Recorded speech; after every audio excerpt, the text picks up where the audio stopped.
I want to make sure that the public knows that I'm here as a civil servant, not as anything to serve. So I am just kind of interested, just because it does exceed more than just the actual conflict itself, but the perception thereof. That was Wan-Woo Lee, current chair of the Ann Arbor City Planning Commission. Since 2020, he has had to recuse himself 20 times from Planning Commission decisions that impacted his employer. Mr. Lee is the Chief Real Estate Officer for Oxford Companies. In November 2020, 5 new members of City Council were seated. All 5 new members had been endorsed by Mayor Christopher Taylor. The following month, Wan-Woo Lee was nominated and appointed to the city's Planning Commission. Lee is employed by Oxford Companies and serves on their leadership team as the Chief Real Estate Officer. Oxford Companies own and manage significant real estate in Ann Arbor. Their website boasts over $500 million in assets from over 200 investors, and Oxford claims to be the #1 manager of campus rentals. In 2022, Oxford Companies promoted its services to local Ann Arbor landlords, promising to help them simultaneously reduce costs and raise rents on tenants. Oxford CEO Jeff Hauptman is a lifelong Ann Arborite who has spent decades supporting and participating in local business, community, and neighborhood organizations. In 2002, Hauptman ran for City Council in Ward 2, along with a slate of other Republican candidates. He promoted himself as a common-sense candidate, promising to preserve neighborhoods against unwanted development and protect homeowners from the conversion of single-family homes into duplexes. This spring, Jeff Hauptman spoke to the Ann Arbor Observer about his current projects. He explained that he could develop up to 10,000 multifamily units of housing on properties controlled by Oxford.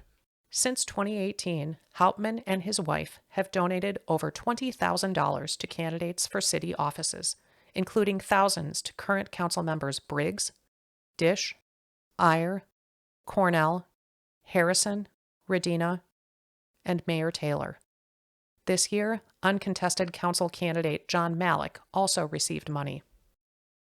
Hauptman regularly uses his considerable real estate holdings to promote all political candidates endorsed by Mayor Christopher Taylor. In the summer of 2023, City Council approved a sales agreement that forced the city's Housing Commission to pay for a property that the city already owned. The city-owned property at 350 South 5th is across from the downtown public library. The terms of its sale shifted $6.2 million out of the Ann Arbor Housing Commission budget and into the city's general fund budget.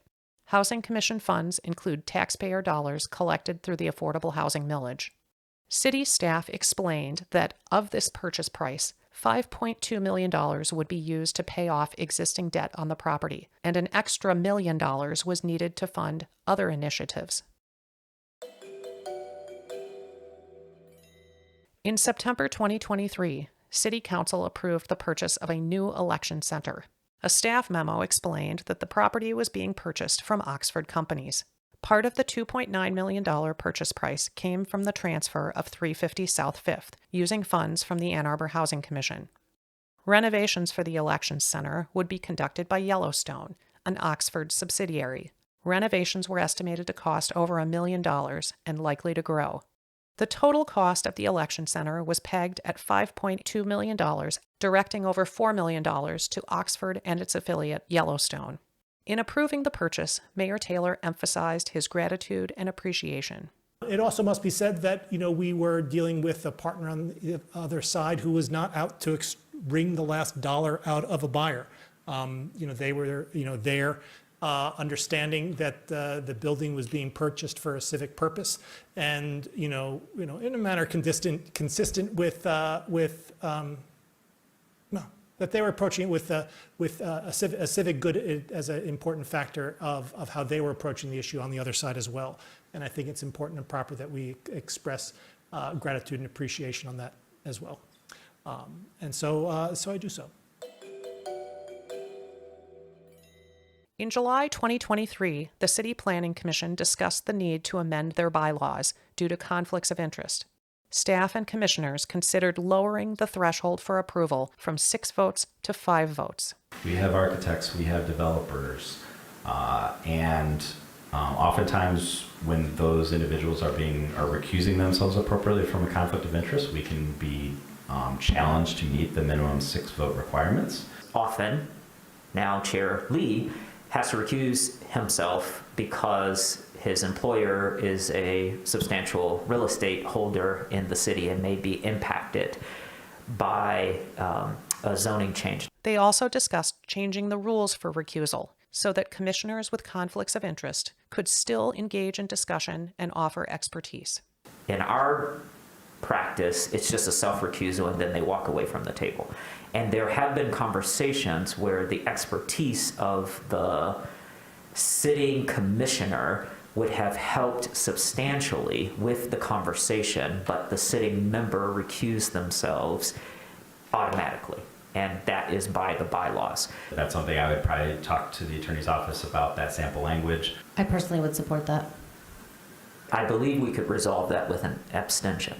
So they could still participate in the substance of the discussion and then abstain from the vote, because then they don't have the conflict. Commissioners directed comments at Wan Woo Lee specifically.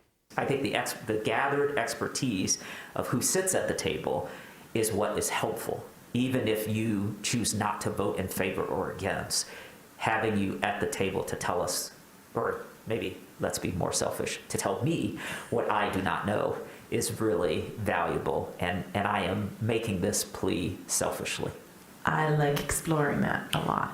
I've always thought that abstentions were challenging because if there's a question of whether or not you should vote on it, even participating in the discussion has a sphere of influence. So I guess I'm interested to see how that like mechanically works. And really conflict of interest is not only the actual conflict, but it's also the perception thereof. And I just want to make sure that the public knows I'm really here just as a public servant. Indirectly, we might all have to recuse ourselves as zoning changes property values because we have or this says a direct interest in the outcome. The point of you being on the board, which is you bring in expertise to some of these conversations that we don't have, or at least I don't have, and I feel like that is missing. At the same meeting, Wan Woo Lee was elected chair of the Planning Commission. In August 2024, City Council voted on amendments to the bylaws of the City Planning Commission in order to lower the threshold for approval from 6 votes to 5 votes. In a memo, city staff explained that conflicts of interest from members of the Planning Commission had prompted occasional recusals. At this point, Wan Woo Lee, Chief Real Estate Officer for Oxford Companies, had been serving as chair of the City Planning Commission for over a year. Since his initial appointment in 2020, Mr. Lee has been recused from 20 votes at the Planning Commission when policy decisions had a direct impact on properties owned by his employer, Oxford Companies. Councilmember Lisa Dish, who serves as liaison to the Planning Commission, explained to her colleagues why the threshold for Planning Commission approval should be lowered. They are an all-volunteer board. They are not paid for their service. They all have full-time jobs. They have care responsibilities for children and aging relatives. And so an absence or two, plus a recusal or two, can mean that a project gets a unanimous vote that falls short of what is the current 6-vote threshold, and then it is brought forward to council as a unanimous yes that is a technical fail. That's just incoherent. In the last 2.5 years, that situation has happened only twice, each time when the Planning Commission chair, Wan Woo Lee, had to recuse himself due to his employment at Oxford Companies. In April 2023, the City Planning Commission considered expanding permissible uses in the Transit Corridor zoning district. Commissioner Lee recused himself due to his employer's property interests in that district. His recusal and other absences meant that a unanimous vote did not reach the standard of 6 votes for approval. In June 2023, the City Planning Commission considered a direct request from Oxford Companies for amendments that would permit more activities in mixed-use zoning districts. Again, Commissioner Lee's recusal, plus absences, meant that a unanimous vote did not reach the standard of 6 votes for approval. Mayor Christopher Taylor offered his take on these conflicts of interest. This is how local government should work. The notion that you want to find people who have nothing to do with local land use questions. I don't truck with that. I think this is a good thing and shows a planning commission filled with professionals of engagement, experience, and wisdom. Like and subscribe if you would like to see more content like this.